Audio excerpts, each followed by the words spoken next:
لكم ذنوبكم ومن يطع الله ورسوله فقد فاز فوزا عظيما.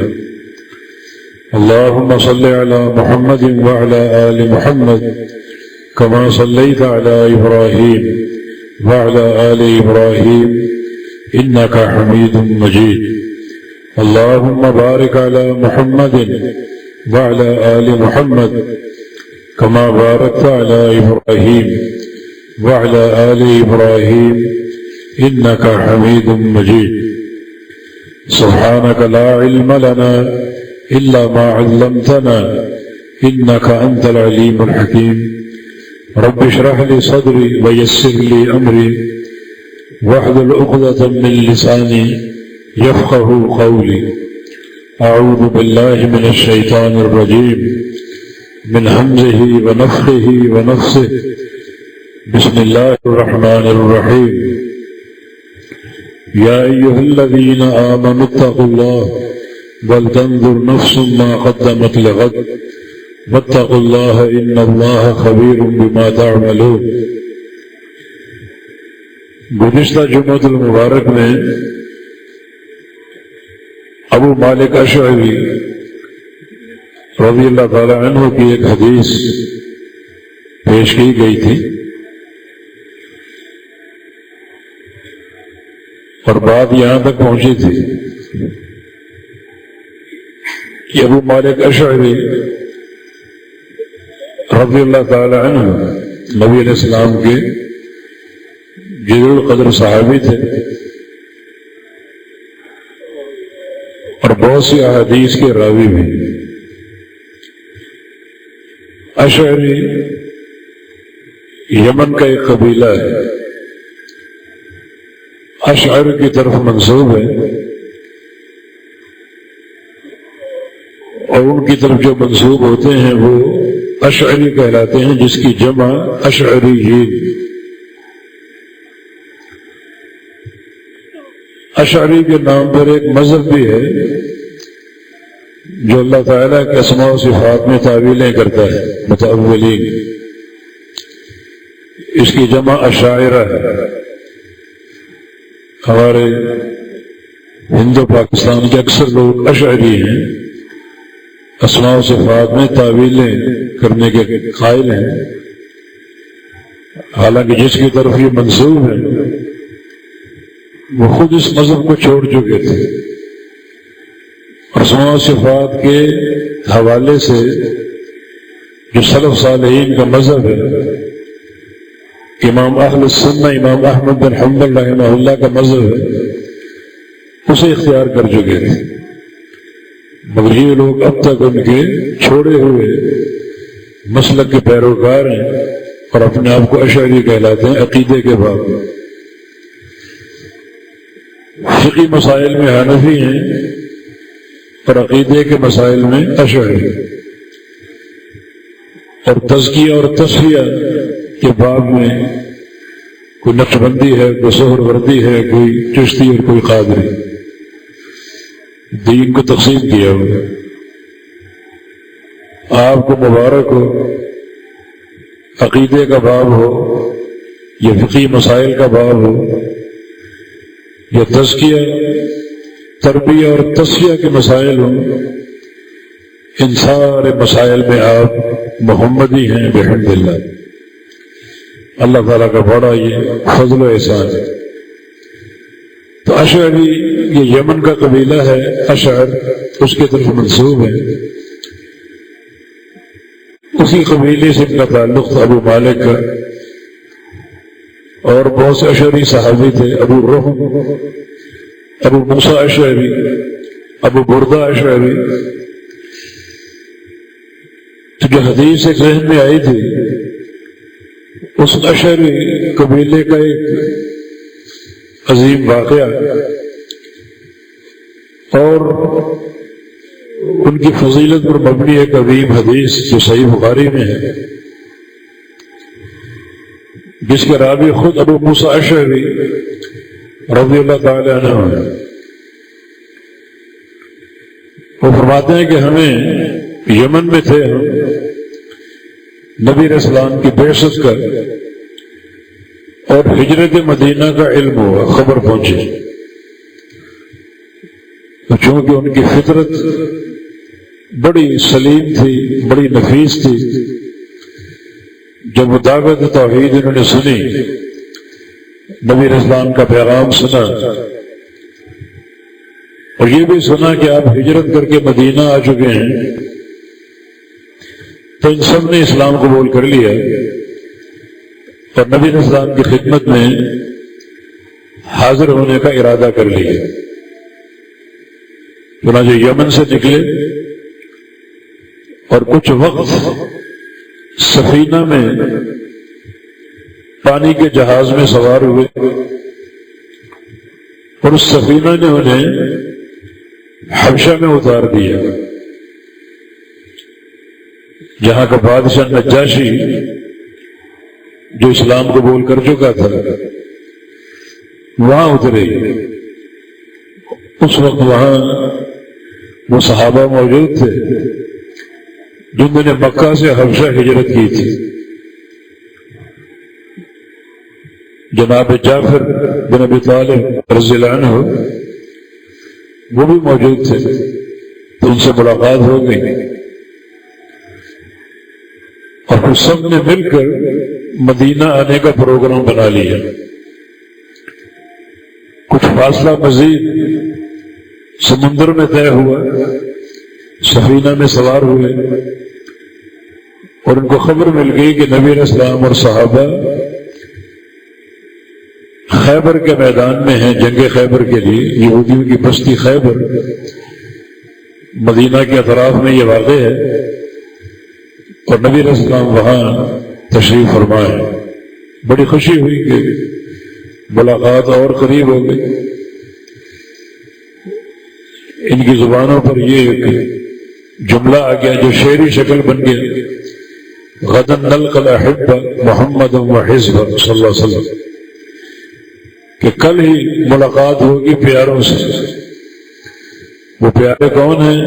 محمد صلی اللہ علیہ وسلم اور آپ کے ساتھی، کل ہی ان سے ملاقات ہو جائے گی۔ چنانچہ حبشہ سے ہجرت کر کے یہ خیبر کے مقام پر اترے، اور نبی علیہ السلام سے وہاں ملاقات ہوئی، اور پھر وہاں سے اکٹھے مدینہ منورہ آ گئے۔ ان میں ایک خاتون تھی اسماء بنت عمیس رضی اللہ عنہ۔ جب مدینہ پہنچے اسماء بنت عمیس رضی اللہ عنہ ام المؤمنین سیدہ حفصہ بنت عمر کے پاس آئیں رضی اللہ عنہ ملاقات کے لیے، زیارت کے لیے۔ تو اچانک وہاں بھی جناب عمر بن خطاب رضی اللہ عنہ تشریف لے آئے۔ حفصہ اپنی بیٹی سے ملے تو وہاں اسماء بنت عمیس کو دیکھا، پوچھا یہ کون ہے خاتون؟ عرض کیا کہ اسماء بنت عمیس۔ تو جناب امیر المومنین نے فرمایا آل بحریہ آل حبشیہ، یہ اسماء وہی ہے جو بحریہ اور حبشیہ ہے۔ بحریہ بحر سمندر کو بولتے ہیں، جو سمندر میں سفر کر کے آئی تھی۔ آل حبشیہ یہ وہی خاتون ہے جو حبشہ گئی تھی ہجرت کر کے، پھر حبشہ سے مدینہ آئے۔ جی یہ وہی ہے، بحریہ بھی ہے حبشیہ بھی ہے، سمندر میں سفر کیا تھا اور حبشہ ہجرت کی تھی، وہی خاتون ہے۔ صحابہ کرام میں ایک مسابقت کا وصف ہوتا تھا، نیکی میں، تقوی میں، اللہ کے نبی کی محبت میں اور تعلق باللہ میں ایک دوسرے سے آگے بڑھنے کا جذبہ۔ اس پر کئی واقعات ہیں۔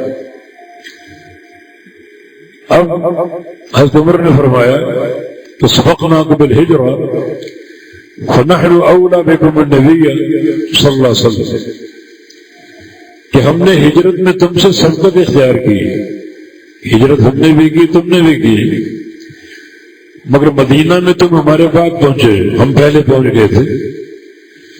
تو ہجرت میں سبقت کا شرف ہمیں حاصل ہے، لہذا اللہ تعالیٰ کے رسول کے زیادہ قریب ہم ہیں، کیونکہ ہجرت پہلے ہم نے کی، مدینہ پہلے ہم پہنچے اور تم بعد میں پہنچے، ہمارے بعد پہنچے، تو سبقت ہجرت میں یہ ایک شرف کی بات ہے۔ تو ہم اللہ کے نبی کے زیادہ قریب ہوئے، زیادہ اجر کے مستحق ہیں۔ جب اللہ کے نبی کے زیادہ قریب ہیں تو اللہ تعالیٰ کے بھی زیادہ قریب ہوئے۔ یہ وہ مصاحبت کا جذبہ جو صحابہ کرام نے کار فرما تھا، اسی جذبے کے تحت یہ بات فرمائی۔ اسماء بنت عمیس اس بات پر ناراض ہو گئی اور کہا کہ کنت مع النبی صلی اللہ علیہ وسلم، تم تو رسول اللہ صلی اللہ علیہ وسلم کے ساتھ تھے، کان یطعم جائعکم ویعید جاہلکم، جب تم کو بھوک لگتی تو اللہ کے پیغمبر تم کو کھلاتے تھے۔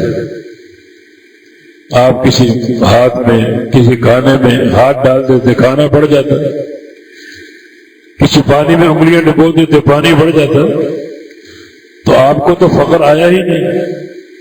نبی علیہ السلام کے ساتھ تھے، ہمیشہ کھاتے پیتے تھے،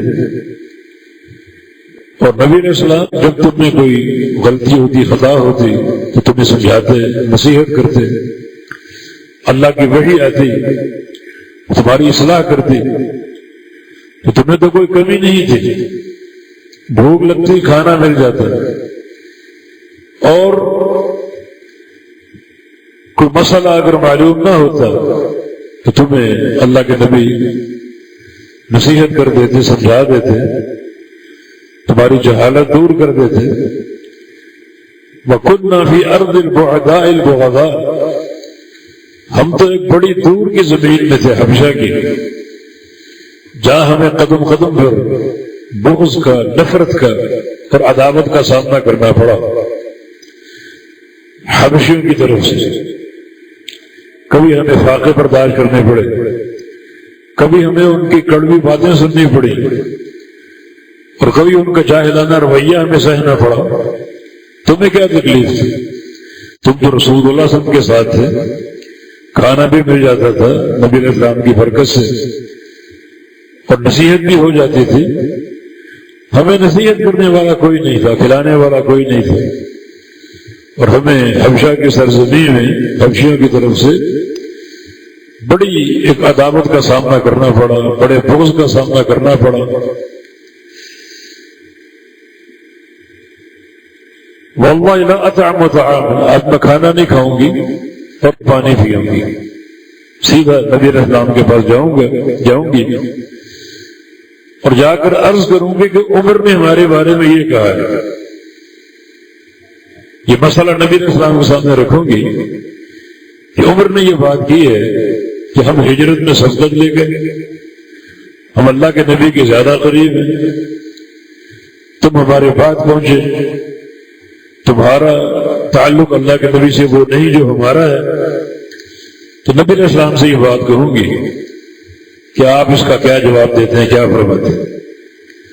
چنانچہ اسماء بنت عمیس وہاں سے کھڑی ہوئی اور نبی علیہ السلام کی خدمت میں حاضر ہو گئی اور جا کر بتایا کہ عمر نے یہ بات کی ہے کہ سبقناکم بالہجرہ، ہم ہجرت میں تم سے پہلے ہیں، ہم زیادہ اللہ کے نبی کے قریب ہیں۔ فرمایا کہ تم نے کیا کہا؟ میں نے یہ کہا کہ میں کھانا نہیں کھاؤں گی، پانی نہیں پیوں گی۔ تم تو رسول اللہ کے ساتھ تھے جو بوقت ضرورتوں میں کھانا بھی مہیا کرتے تھے اور تمہیں وعد و نصیحت بھی کرتے تھے۔ ہم تو فی ارض البعداء البغضاء، مدینہ سے دور، نبی سے دور، صحابہ سے دور، اور ایسی قوم کی بستی جو نفرت کرنے والی، جن کے دلوں میں بغض تھا، عداوت تھی، ان کی عداوتیں سہنے والے دین کی خاطر میں نے یہ جواب دیا تھا۔ تب رسول اللہ صلی اللہ علیہ وسلم نے فرمایا کہ عمر کو جا کے بتا دو کہ ان لہو ولی اصحاب ہجرۃ واحدہ، کہ عمر اور عمر کے ساتھیوں کو ایک ہجرت کا ثواب ملے گا۔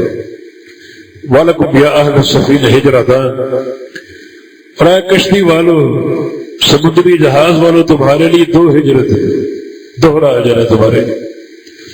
ہجرت تم نے بھی کی، انہوں نے بھی کی، وہ پہلے پہنچ گئے، مگر جا کے عمر کو بتا دو، عمر کو کہ اس کے اور اس کے ساتھیوں کو ایک ہجرت کا ثواب مکہ سے مدینہ، تمہارے لیے 2 ہجرت ہے۔ تم یمن سے نکلے حبشہ آئے، حبشہ پہ ہجرت کا مقام بن چکا تھا، حبشہ سے نکلے مدینہ ہے تو دوسری ہجرت ہو گئی۔ تمہارے لیے یہ دوہری ہجرت کا اجر ہے، دوہرا ہجرت کا ثواب۔ اور ظاہر ہے کہ ہجرت ایک بڑا قیمتی عمل، بڑا عظیم عمل ہے۔ نبی علیہ السلام کی حدیث میں ہجرت تہدم ما کان قبلھا، ہجرت کر لینے سے جو سابقہ زندگی کے گناہ ہیں جتنے بھی ہوں، کبیرہ ہوں صغیرہ، سارے مٹ جاتے، ختم ہو جاتے، اور تمہیں یہ شرف 2 بار حاصل ہوا، ہجرت کا شرف 2 بار ملا تھا، تو تمہارا درجہ ان سے زیادہ ہے۔ تم نے دوہری ہجرت کی، 2 بار ہجرت کی۔ یہ بات سن کر اسماء بنت امیس خوش اور اپنے قبیلے کو یہ بات سنائی، اشعری کو یہ بات سنائی، اشعری بھی سارے خوش ہو گئے۔ اب اشعری صحابہ بار بار اسماء بنت امیس کے پاس آتے اور آ کر یہ حدیث سنتے کہ میں وہ حدیث سنتا، بار بار سنتا۔ اور مجھ سے اشعری تو بہت زیادہ آئے، بہت زیادہ آتے کہ میں صرف ایک مقصد کے لیے آیا ہوں کہ ہمیں وہ حدیث سنا۔ چنانچہ وہ پوری حدیث ان کو سناتے اور یہ بات سن کر وہ خوشی سے جھوم اٹھتے کہ اللہ کے نبی نے کیا فرمایا۔ یہ حدیث صحیح بخاری کی بڑی طویل، اس میں بہت سے جو ہے وہ نکات ہیں۔ ایک آغاز اسلام میں کس قدر سختیاں جھیلی صحابہ کرام، مکہ کے مشرکین سے ستائے گئے اور مکہ کو چھوڑ کر حبشہ جانے پر مجبور ہوئے۔ یہ ایک ہجرت تھی ان کی، کتنے کڑے حالات تھے، اپنا گھر بار چھوڑ دیا، رشتے توڑ دیے، تجارتیں چھوڑ دی، صرف دین اسلام کو بچانے کے لیے، عقیدے کے تحفظ کے لیے مکہ چھوڑ کے حبشہ آ گئے۔ اور حبشہ میں بڑی ایک عظیمت اور صبر کے دن گزارے، جیسے کہ اسماء نے کہا کہ ہم دور دراز علاقے میں ایسے لوگوں میں موجود تھے جو بغضات، بغض رکھنے والے، عداوتیں رکھنے والے۔ اس کی ایک چھوٹی سی مثال، نبی علیہ السلام ایک بار تشریف فرما تھے اور حبشہ کے مہاجرین کے ساتھ بیٹھے ہوئے تھے، تو آپ نے حبشہ کے مہاجرین سے پوچھا کہ حبشہ میں کوئی عجیب چیز آپ نے دیکھی ہو، کوئی عجیب بات آپ نے سنی ہو تو بتائیے ہمیں۔ تو جناب جعفر نے فرمایا کہ میں نے ایک واقعہ دیکھا، ایک بوڑھی خاتون جا رہی تھی، اس کے سر پہ گٹی تھی سامان کی، اور ایک حبشی جوان گھوڑے پر سوار بڑی نخوت کے ساتھ، بڑے غرور کے ساتھ آگے بڑھ رہا تھا۔ اس نے بڑھیا کو دیکھا اور دیکھ کر دھکا دے دیا۔ یہ ارض البغضاء، کتنا ان کے دلوں میں عداوت تھی۔ اس نے بوڑھی عورت کا بھی خیال نہیں، حالانکہ اس کی قوم کی عورت تھی، اس کا بھی خیال نہیں کیا، اس کو دھکا دے دیا، گرا دیا، اور وہ گر گئی۔ گٹھڑی کا سامان بکھر گیا، اپنا سامان جمع کر رہی ہے اور وہ کہہ کے لگا رہا ہے، اور اس بوڑھی کی زبان پر یہ الفاظ آ گیا کہ کیف بکا یا غدر اذا وضع اللہ الکرسی، اے بدماش اس وقت تو کیسے چھوٹے گا جب اللہ تعالیٰ کرسی عدل پر آئے گا، قیامت کا دن ہوگا اور اللہ تعالیٰ عدل قائم کرے گا، ان سارے مظالم کو تصفیہ کرے گا، اس وقت تیرا کیا حال ہوگا، کیسے چھوٹے گا؟ آج تو گھوڑے پر سوار بھاگ جائے گا، چلا جائے گا، اور کل جب قیامت قائم ہوگی، خصومات پیش ہوں گے، یہ مقدمے پیش ہوں گے، اس وقت تو کیسے چھوٹے گا؟ نبی علیہ السلام نے یہ بات سنی اور آپ کی آنکھوں سے زاروں کے در آنسو رواں ہو گئے، داڑھی آنسوں سے تر ہوگی۔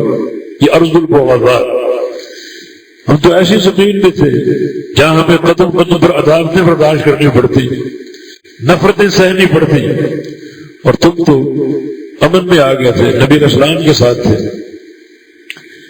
جو تمہیں وقت ضرورت کھلاتے بھی تھے، بوقت ضرورت واعظ بھی کرتے تھے۔ ہمیں واعظ کرنے والا کون، سمجھانے والا کون؟ اکیلے ہم ان عذابوں کو جھیل رہے تھے اللہ کے دین کی خاطر۔ اب یہ بشارت سن کر خوشی کی انتہا نہ رہی، اور یہ حدیث بار بار اس کا ذکر ہوتا، بار بار اس کو روایت کرتے۔ ابو موسیٰ اشعری اس کے راوی ہیں۔ تو یہ اہل یمن کی فضیلت، نبی علیہ السلام سے محبت کا عالم اور آپ سے تعلق کا شرف، ہجرت، دوہری ہجرت پر خوشی کا اظہار۔ جنگ خیبر ہو رہی تھی، بلکہ خیبر سے آپ فارغ ہو چکے تھے، خیبر فتح ہو چکا تھا۔ جب خیبر کی سرزمین پہ اترے تو نبی علیہ السلام کی محبت کا عالم، آپ وہی سے فیصلے فرمایا کرتے تھے۔ حالانکہ خیبر کی جنگ میں اشعری صحابہ نے، حبشی صحابہ نے کوئی تیر نہیں چلایا، کوئی تلوار نہیں چلائی۔ فتح خیبر کے بعد وہاں پہنچے اور آپ صلی اللہ علیہ وسلم نے انہیں خیبر کے مال غنیمت سے حصہ دیا، جو مقاتلین ان کو بھی دیا، اور یہ لوگ جو وہاں پہنچے اس وقت جنہوں نے قتال نہیں کیا، کوئی لڑائی میں حصہ نہیں لیا، انہیں بھی پورا حصہ آپ نے خیبر کے مال غنیمت سے دیا۔ یہ فیصلہ اللہ کا تھا، اللہ تعالیٰ کی محبت بھی اس فیصلے سے صادر ہوتی ہے۔ کس قدر ان کو اللہ کے نبی کا قرب تھا اور اللہ تعالیٰ کی محبت ان کو حاصل تھی۔ جب وہ پہنچے تھے خیبر میں تو اللہ کے نبی نے کیا فرمایا؟ اتاکم اہل الیمن ہم ارق الناس افئدۃ والینہم قلوبا، تمہارے پاس یمن کے صحابہ آئے ہیں، یہ اشعری صحابہ، ان میں خوبی یہ ہے یہ سب سے نرم دل ہے، ان کے دلوں میں خشیت، رقت، نرمی کوٹ کوٹ کے بھری ہوئی، بڑے نرم دل۔ یہ ایک عظیم فضیلت ہے۔ نرم دلی کا معنی یہ ہے کہ نصیحت کو فوراً قبول کرنے والے، جس کا دل نرم ہوتا ہے، اللہ کا فرمان سنے، اللہ کے رسول کا فرمان سنے، فوراً قبول کر لیتے۔ سامنے برادری کھڑی ہو، سامنے پوری قوم کھڑی ہو، سب کو ٹھکرا دیتے ہیں، اور اللہ اور اس کے رسول کے فرمان کو فوراً قبول کر لیتے۔ یہ نرم دلی ہے۔ سب سے زیادہ یہ نرم دلی کا وصف ابو بکر صدیق میں تھا رضی اللہ عنہ۔ تب تو انبیاء کے بعد پوری کائنات میں آپ کا درجہ سب سے اونچا ہے۔ ارحم امتی لامتی ابو بکر، میری امت میں ارحم ابو بکر، اس کے دل میں رحم، نرم دلی، رقت کوٹ کوٹ کے بھری ہوئی۔ اسی بنا پر ان کا یہ درجہ اور مقام کہ سب سے افضل آپ کا رتبہ انبیاء کے بعد پوری کائنات ساری امتوں میں، اور یہ وصف اہل یمن کا بھی تھا۔ ارق الناس افئدۃ والینہم قلوبا، بڑے نرم دل ہیں اور بہت ہی رقیق القلب ہیں، یعنی نصیحت کو سن کے فوراً قبول کرنے والے۔ اپنے دلوں کو آپ نے جانچنا اور پرکھنا ہے تو دیکھو ہمارا نصیحت سے کیا تعلق ہے۔ اللہ کی کو بات کرے، رسول کی کو بات کرے، اس کو فوراً قبول کرنے پر آمادہ ہیں یا نہیں؟ اگر تیار ہیں تو یہ رقت قلبی کی علامت ہے، اور اگر تیار نہیں تمہارا دل میں سختی ہے۔ ابعد الناس من اللہ القلب القاسی، اللہ تعالیٰ سے سب سے دور وہ انسان ہے جس کے دل میں سختی ہو اور قساوت ہو، سب سے دور وہ انسان۔ تو یہ قلب اور دل کا معاملہ بڑا گمبھیر اور بہت زیادہ توجہ طلب ہے۔ فارمولہ آسان ہے، کوئی نصیحت سنے، اللہ اور اس کے رسول کی بات سنے، اگر اس کو فوری قبول کرنے پر تیار ہو تو یہ رقت قلبی کی علامت ہے، اور اگر اس کو ٹھکراتے ہو باپ دادا کی باتوں کے مقابلے میں قوم برادری، یہ مسلک کی تعصب، مسلک مقدم ہے اللہ اور اس کے رسول سے، ٹھکراتے ہو تو مانا یہ دل کی زمین سخت ہے۔ سخت کیوں ہو گئی؟ یا ایھا الذین آمنوا استجیبوا للہ وللرسول اذا دعاکم لما یحییکم واعلموا ان اللہ یحول بین المرء وقلبہ. اللہ اور اس کے رسول کی بات کو سنتے ہو، نصیحت کو سنتے ہو اور قبول نہیں کرتے. جان لو اگر قبول نہیں کرو گے بار بار ایسا موقع آئے گا تو ایک وقت آئے گا اللہ خود تمہارے اور تمہارے دلوں کے بیچ میں آڑ بن جائے گا، حائل ہو جائے گا، پھر تمہارے دلوں میں نیکی داخل نہیں ہونے دے گا. آیتیں سنو گے، حدیثیں سنو گے، ساری بخاری تمہارے سامنے ہوگی، قبول نہیں کرو گے. باپ دادا کی یہ بات نہیں، امام صاحب نے یہ نہیں فرمایا، ہمارے پیر صاحب کی یہ بات نہیں، قبول نہیں کرو گے. مانا اللہ آئے گا. اب دل کی زمین میں قساوت اور سختی کیسے قبول کرو گے؟ مگر یہ اہل یمن بڑے رقیق القلب ہیں، بڑے ان میں خشیت، بات بات پر روتے ہیں. ایسا تعلق ملا، حالانکہ نیا نیا اسلام قبول کیا، اس کے بعد جو ان کی عمریں گزری ان میں کیسا تقویٰ ہوگا اور کیسی رقت قلبی ہوگی. بخاری میں ایک حدیث ہے انہی اشعری صحابہ کے بارے میں. نبی علیہ السلام بعض اوقات رات کے تہجد سے فارغ ہو کر گھر سے باہر آ جاتے اور کچھ فاصلے پر اشعری صحابہ کے خیمے تھے. ان خیموں کے پاس آ جاتے رات کے اندھیرے میں اور خیموں کے باہر کھڑے ہو جاتے. ہر خیمے سے قرآن پڑھنے کی آوازیں آ رہی ہوتی اور رونے کی آوازیں آ رہی. آپ کبھی اس خیمے پہ کھڑے ہیں، کبھی اس خیمے پہ کھڑے ہیں، ان کا قرآن پڑھنا سن رہے ہیں، تہجد ادا ہو رہے ہیں، بلند آواز سے قرات ہو رہی ہے، بات بات پر رو رہے ہیں.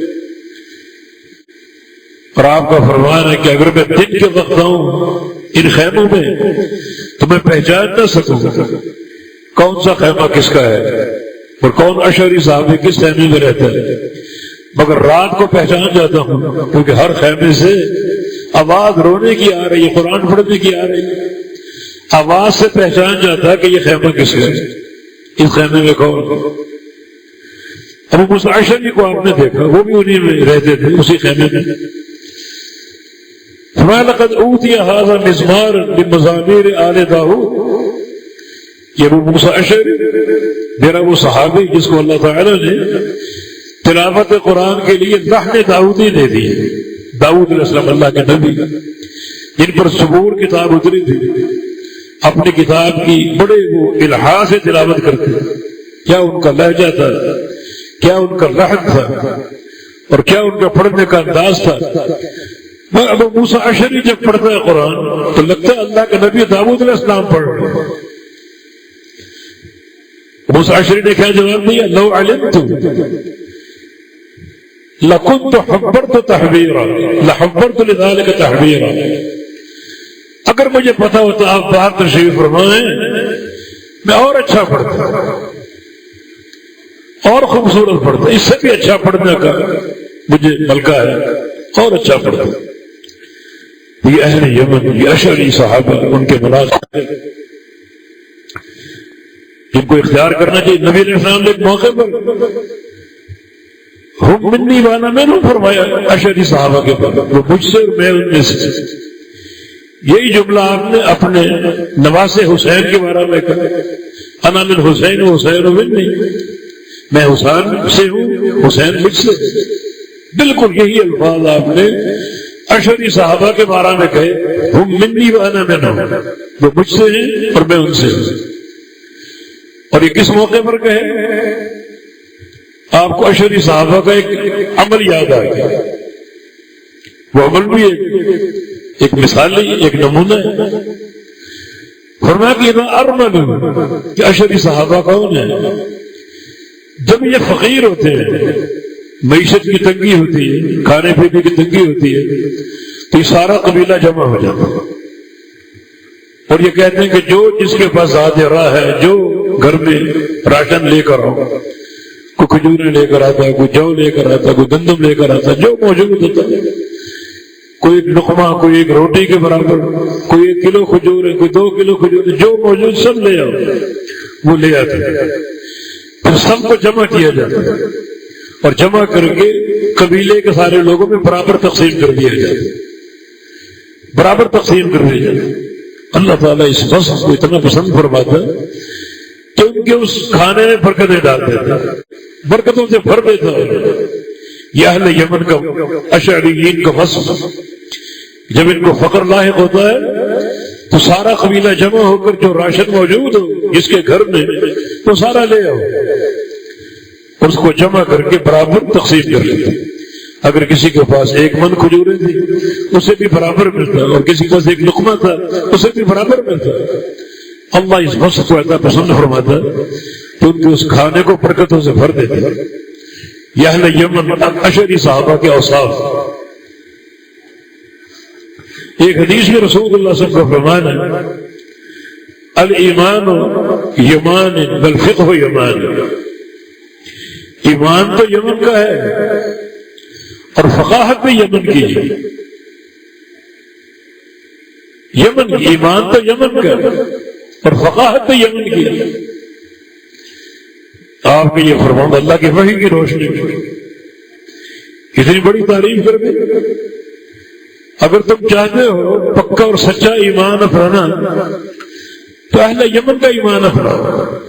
ان کے ایمان کی کچھ باتیں ہم نے سن لی، رقت قلب بھی سن لی، اللہ کے نبی سے محبت کا عالم سن لیا، اللہ کے قرب کی جستجو سن لی، اور پھر معیشت کی تقسیم جب تنگی حالات ہو وہ ہم نے سن لی، ہجرت کا شوق ہم نے سن لیا۔ تو ایمان تو یمن کا ہے اور فقہ بھی یمن کی ہے۔ یعنی یمن کے ایمان کی تعریف آپ نے کی، تو یہ ایمان ہمیں اپنانا چاہیے، یہ ایمان ہم کو اپنانا چاہیے۔ اور اس موقع پر ایک اور بات آپ نے کی کہ مسعود احمد کے الفاظ ہے کہ انی اجد نفس الرحمن تلقاء الیمن، میں پاتا ہوں نفس الرحمن کو یمن کی طرف، یمن کی طرف پاتا نفس الرحمن کو۔ نفس کا معنی کیا ہے؟ نفس سانس کو بھی بولتے ہیں، سانس۔ ایک ہے نفس اور ایک ہے نفس۔ نفس یہ آپ کی جان، آپ کی ذات، اور نفس آپ کا سانس۔ نفس کی جمع نفوس ہے اور نفس کی جمع انفاس۔ تو کیا معنی؟ میں رحمان کا نفس یمن کی طرف پاتا ہوں، سانس۔ یہ معنی نہیں، یہ معنی نہیں، یہ متعلق ہم پر اعتراض کرتے، تم بھی تو تعویلیں کرتے۔ نفس کا معنی ہے ظاہر سانس ہے، تو سانس مراد لو، لیکن نہیں، متعلقین کا اعتراض بھی جھوٹا اور غلط ہے، اور یہاں کو تعویل بھی نہیں کرتے ہم لوگ۔ نفس کے 2 معنی ہیں اور دونوں معنی ظاہر ہے، بمعنی سانس اور بمعنی زائل کرنا۔ نفس ینفس تنفیس و نفس۔ کچھ طلبہ یہاں بیٹھے ہیں، باب تفعیل کا مصدر ثانی اور تنفیس کا معنی زائل کرنا، نفس کا معنی زائل کرنا۔ من نفس عن اخیہ المؤمن قربۃ من قرب الدنیا نفس اللہ عنہ قربۃ من قرب یوم القیامہ۔ جو اپنے کسی مسلمان بھائی کی دنیا کی تکلیف دور کرے گا اللہ اس کی آخرت کی تکلیف دور کر دے گا۔ یہ نفس استعمال ہوا دور کرنے کے معنی میں اور زائل کرنے کے معنی۔ اب یہاں نفس الرحمان کا معنی سانس نہیں بلکہ رحمان کا زائل کرنا، رحمان کا دور کرنا۔ کس چیز کو؟ بدعات کو، خرافات کو، شرک کو، بدعت کو، کفر کو دور کرنا زیادہ کس طرف ہے؟ یمن کی طرف۔ یہ اہل یمن کا جذبہ، رحمان بدعات اور خرافات کو، شرک کو دور کرنے کا زیادہ جذبہ، زیادہ ملکہ، زیادہ قوت یمن کی طرف ہے۔ نفس الرحمان، میں پاتا ہوں نفس الرحمان کو یمن کی طرف۔ یعنی اہل یمن اس میدان میں سب سے آگے ہیں، بدعت پر رد، شرک پر رد، اہل بدعت کی تردید، اہل شرک کی تردید، اور بدعات اور شرک کا ازالہ زیادہ یمن کی طرف۔ اللہ نے یمن کی طرف رکھا، اسی بنا ہوا کہ ایمان تو یمن کا ہے، فقہ تو یمن کی ہے، اس میں یہ مذہب میں کار فرمایا کہ حق کی غیرت کس طرح شرک و بدعت کی تردید یمن میں یہ سلسلہ اب تک قائم ہے۔ آج سے کچھ عرصہ پہلے امام شوکانی رحمہ اللہ اور آج شیخ مقبل رحمہ اللہ ان کے شاگرد پہلے میں یمن میں اور شرک و بدعت کے خلاف جہاد کر رہے ہیں، حالانکہ حالات کٹھن ہیں، مگر کیا ان کا انداز پڑھنے کا پہاڑوں پر درختوں کے نیچے پیشکش بھی کی گئی کہ تم یونیورسٹی بنوا لو، بڑی بلڈنگ بنوا لو، قبول نہیں کی۔ اس علم کا مزاج یہ ہے کہ یہ اسی طرح ہو، درختوں کے نیچے، پہاڑوں پر، چوٹیوں پر۔ شیخ مقبل نے علم کے چراغ جلا دیے اور ایک ٹیم تیار کر دی یمن میں جو اہل بدعت کا رد کر رہی ہے بڑی شدت کے ساتھ، اب تک وہ قائم ہے اور قیامت تک قائم رہے گی۔ اگر ان فضائل کو سمیٹنا چاہتے ہو تو اہل یمن کی یہ فضیلت بھی سامنے رکھو، شرک کی تردید، بدعت کی تردید، اہل بدعت کا رد، اہل شرک کا رد۔ شیخ الاسلام کا قول اور یہ اس طرح کا قول امام احمد حنبل سے بھی کہ بدعت پر رد کرنا علمی انداز سے یہ جہاد فی سبیل اللہ سے بہتر ہے۔ یہ میدان جہاد میں جاؤ، مشرکین سے قتال کرو، اس سے کئی بہترین گھر بیٹھے بیٹھے کسی بدعتی کا رد کرو، اس بدعت کا صفایا کرو اور بدعت کی جگہ سنت کو قائم کرو، شرک کی جگہ توحید کو قائم کرو۔ کیونکہ میدان جہاد میں جاؤ گے، کسی مشرک کو مارو گے، یہ نیکی آپ کی ذاتی ہے، اور بدعت کا رد کرو گے، یہ احسان دین اسلام ہے، یہ احسان امت مسلمہ کے لیے۔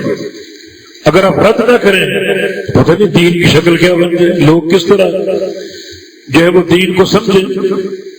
تبھی تو علی بن مدینی رحمہ اللہ کا قول ہے کہ دو شخصیتوں کا احسان پوری امت پر ہے، ایک ابوبکر صدیق کا یوم الردہ اور ایک احمد بن حنبل کا یوم خلق الفتنہ خلق قرآن میں اکیلے کھڑے تھے۔ ابوبکر بھی اکیلے تھے مرتدین سے قتال کے لیے اور مانعین زکات سے قتال کے لیے، اور احمد بن حنبل بھی اکیلے کھڑے تھے خلق قرآن کے قائلین سے جہاد کرنے کے لیے، ان کے رد بھی اکیلے کھڑے تھے۔ یہ محسن ہے پوری امت کی، اگر یہ کھڑے نہ ہوتے پتہ نہیں امت کا موقف کیا ہوتا، گمراہی کا عالم کیا ہوتا۔ ان اکیلے کا کھڑا ہونا پوری امت کے لیے ساتھ، اور یہ خصلت اہل یمن کی، انی اجد نفث الرحمن تلقاء الیمن، میں ازالہ کرنا رحمان کا، دور کرنا رحمان کا اس گند کو، اس فتنے کو، بدعت کے فتنے کو، شرک کے فتنے کو زیادہ کہاں پاتا ہوں؟ یمن کی طرف۔ اللہ کی توفیق اہل یمن کو حاصل ہے کہ اشری صحابہ جن کی مختصر ہم نے سیرت عرض کی، بہت ہی تقویٰ کے حاملین پرہیزگار، جنگ تبوک کے موقع پر نبی علیہ وسلم سواری طلب کی، سواری موجود نہیں تھی، قلت تھی بڑی، روتے واپس لا اجد ما احملکم علیہ، میرے پاس سواری نہیں ہے، چلے جاؤ۔ بلکہ تھوڑا سا غصہ بھی آپ کا، اللہ کی قسم میں تمہیں سوار نہیں کروں گا، روتے ہوئے کہ ہم جہاد کا ایک موقع مس کر رہے ہیں۔ اور اسی وقت اچانک اللہ نے بھیجے کچھ اونٹ نبی علیہ السلام کی خدمت میں آئے، صدقہ کی ضرورت، تو آپ نے اشعریین کو بلایا اور کہا کہ یہ اونٹ لے لو۔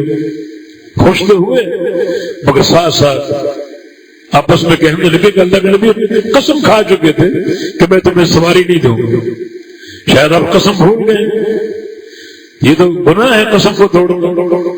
اللہ کے نبی بس واپس آئے، یا رسول اللہ آپ نے قسم کھائی تھی کہ تمہیں سواری نہیں دوں گا، اور آپ نے سواری دے دی، قسم ٹوٹ گئی۔ فرمایا کہ جب میں قسم کھاتا ہوں اور اس سے بہتر کوئی چیز دیکھ لوں تو قسم کو توڑ کر وہ چیز ادا کرتا ہوں اور قسم کا کفارہ ادا کر دیتا ہوں۔ اس قسم کا کفارہ میں نے دینا ہے، یہ قسم اس لیے توڑی کہ تم کو یہ سواری دینا زیادہ بہتر ہے۔ چنانچہ بڑا خوشی خوشی آئے، جہاد میں شریک ہوئے، یہ ان کا جذبہ جہاد ہے، جذبہ جہاد ہے۔